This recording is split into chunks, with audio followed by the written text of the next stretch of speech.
Every James Bond needs a Q, every Wile E. Coyote needs an Acme, and of course every Tony Stark needs a Jarvis. Of course, these are all fictional. What's the closest we can get to in real life? Well, it's Lockheed Martin, the world's largest defense contractor. Lockheed Martin is, in my opinion, both massively undervalued and could be one of the best buy and hold stocks for the next 10 years. I say we dive a little deeper into this behemoth of a company before it takes off for the stars. Hey everybody, welcome back to Dollars and Cents, helping you make sense of making dollars.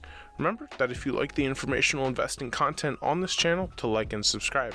Also, be sure to check out the link in the description, join my Discord so you can hang out with me and some other cool people from this community. With that, let's get right into it. Lockheed Martin, or LMT, was created in 1995 when the Lockheed Corporation started in 1926 and the Martin Marietta Corporation started in 1961, merged to create the company we have today. It owns a myriad of other companies, such as the Loral Corp, which produces most of LMT's electronics, and Sikorsky Aircraft, which builds LMT's helicopters. Founded in 1943 as the brain of the then Lockheed Martin Corporation, LMT's Skunk Works creates many of the designs and engineering for LMT's cutting-edge aircraft and other builds. As a defense contracting company, about 70% of LMT's $60 billion in revenue comes from the US government contracts. These contracts include everything from missions to stealth fighters and even satellites. In fact, you can check out the link in the description below and you can look through all the things that Lockheed Martin makes. They've got missiles, planes, rockets, drones, and even exoskeletons. All LMT needs to do is build Jetfire and they're set.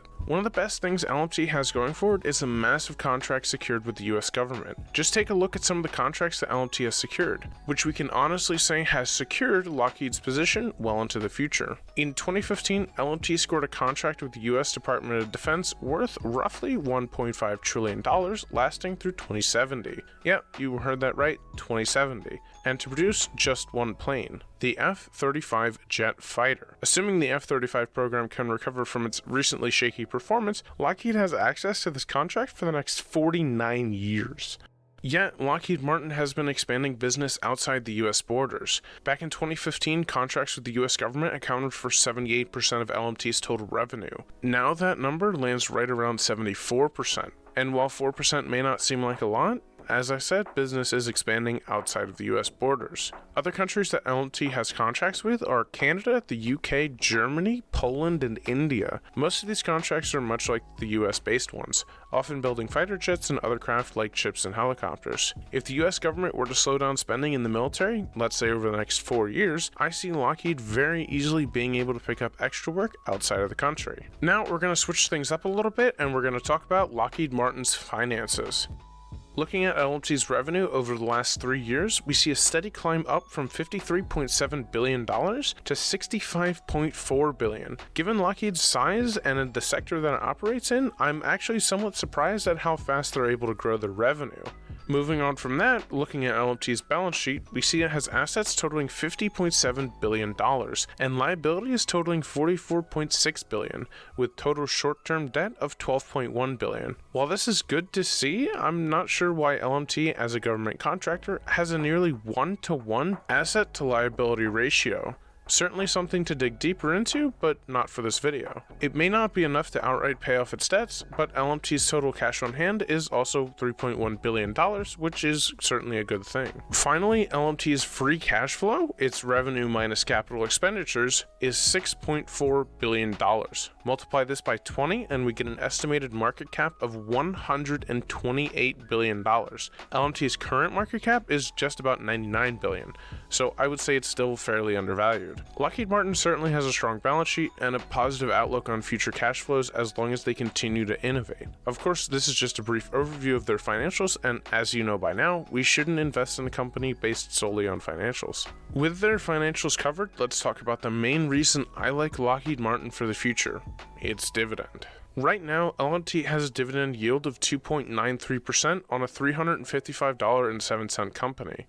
This, in and of itself, is impressive. Its cash flow can certainly support the dividend going forward too. Being that its payout ratio is right around 40%, I think LMT has plenty of room to grow its dividend, though it hasn't really done that yet. With only 2 years of dividend growth under its belt, LMT has a long way to go before it becomes the next dividend king.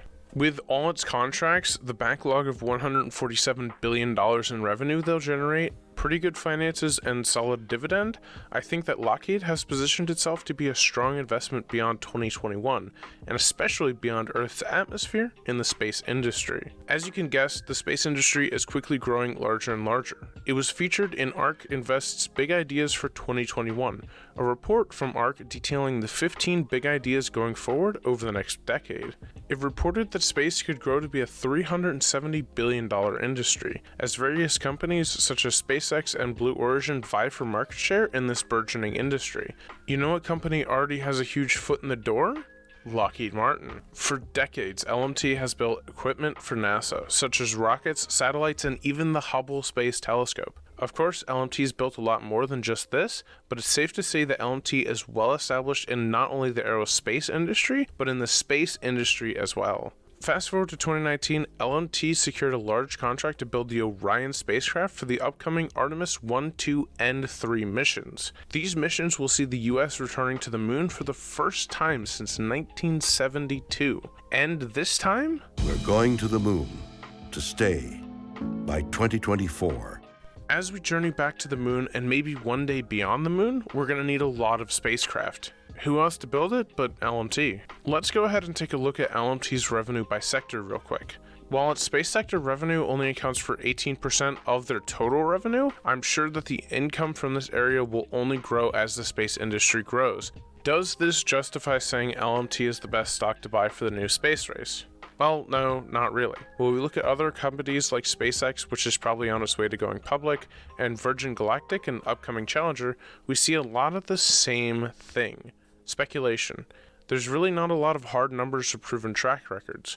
SpaceX might have gone to space, but it's still years beyond going to Mars. This can even be applied to Jeff Bezos' Blue Origin project, and its goal of building space infrastructure. SpaceX's goal is to get to Mars one day, and Virgin Galactic wants to bring commercial spaceflight to the public. These are goals. None of them can really say they have a proven track record like LMT in space or the space industry. Essentially, what I'm trying to say is that LMT is the most consistently good stock for the space industry. It's not just speculation with this company. You want to be the guy selling shovels during a gold rush, not the fool looking for gold. I think this old business saying is exactly what LMT is and has done. LMT contracts with every company I just mentioned: SpaceX, Virgin Galactic, and Blue Origin. This is what makes LMT, in my opinion, one of the best stocks to own going into this new era of space exploration, and will make a great addition to any investment portfolio. From its solid history in the aerospace defense industry as a reliable company, its 50-year contracts with the US and new contracts with governments worldwide, to its multiple contracts with some of the biggest names in the current space industry, Lockheed Martin is one of the best boring companies around. It's got an all-in-all stock that I like and safe, steadily growing dividends that I want to include in my own investments. While it may not be on the cutting edge of the space industry like SpaceX or Virgin Galactic, LMT is building the products and tools we need to advance humanity forward. With that, I hope all of you enjoyed this video, and I hope to see all of you in the next episode of Dollars and Cents.